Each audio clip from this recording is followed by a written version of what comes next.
All right, FightHype.com here with the WBC champion of the world at 154 pounds, Tony Harrison. How's it going? Tony, before I get into Caleb Plant and yourself, I think you had the interview of the year in your post-fight in 2018.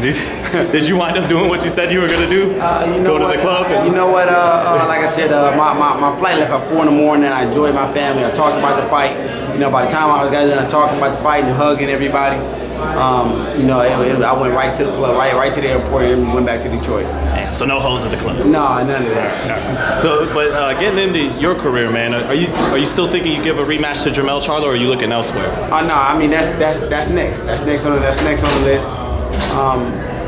You know, right now, like I said, it's either him or her. You know what I mean? So I might as well do it again. You know, that's one of those things you do for legacy. So I'm ready to do it again, and probably like early spring, late spring, or early summer, and do it again for all the controversy and all the naysayers. Will you have to improve and be an even better fighter the second time around to win it once again? To be honest, I honestly don't think so. You know, I honestly don't think so, but you know what I mean? You know, fighting is about adjustments. You know, I mean, it's easy for me to say I don't have to right now, but you know, then I have to. You know what I mean? So you know, fighting is just about adjustments. It's about preparing yourself well. It's about mentally preparing yourself, physically preparing yourself, and then you know, when fight time comes on, I'll be all that. Have you got a chance to go back and watch the fight on tape, and did you think the commentators didn't give you enough credit in the fight? I mean, the commentation was biased. It was super biased. I watched it one time. It was super biased, and you know, I'm so surprised that it became something so biased with fighters. You know what I mean? Not just announcers or guys that went to school to do that. You know, these were real live fighters, the ones that picked up in the sport, and people that we looked after that was so biased. So you know what? The judges got it right. And that's all I'm gonna say. The judges got it right. How are you gonna beat them the second time?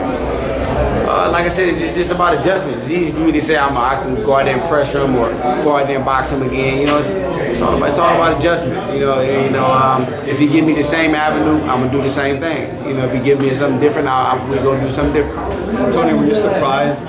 Obviously, in the ring, when you got the victory, you feel like it was clear to you. Were you surprised by kind of the reaction by the boxing public and everything afterwards? That you know, it seemed to be a controversy. You know what? Like I said, the controversy came from guys that has never probably put on a boxing glove before, or guys that's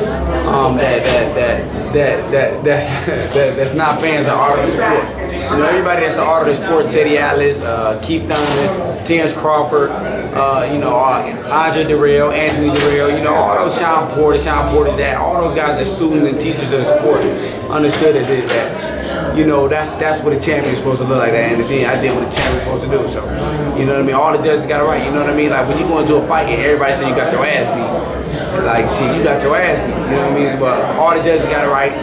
You know, I won, and you know, true champion. I'm ready to do it again. How does it feel to know that those, like you said, those guys who do know the sport, who are knowledgeable, like co-signed it? Yeah, like Harrison won. You know what? Like I said, it just, you know, it's good to be. It's just good to be around those kind of students. It's good to be around those kind of guys that know knowledge of the game and understand that, you know what these announcers are talking about is bullshit. You know what I mean? Look at what this guy is doing. Look at the small angles he's taking. Look at the small counter steps he's doing. And you know what I mean? It's just good. It's good to inform people that don't know about boxing. You know what I mean? I think that's what those announcers are there to do, to inform those guys, you know, that don't know about boxing, that he's taking small angles here, he's taking small steps here. You know, he's not running, he's taking small steps, he's countering, he's waiting, he's patient. You know what I mean? So that's why I love Paulie Malignaggi, because he educates those that don't know about the sport. And that's what those announcers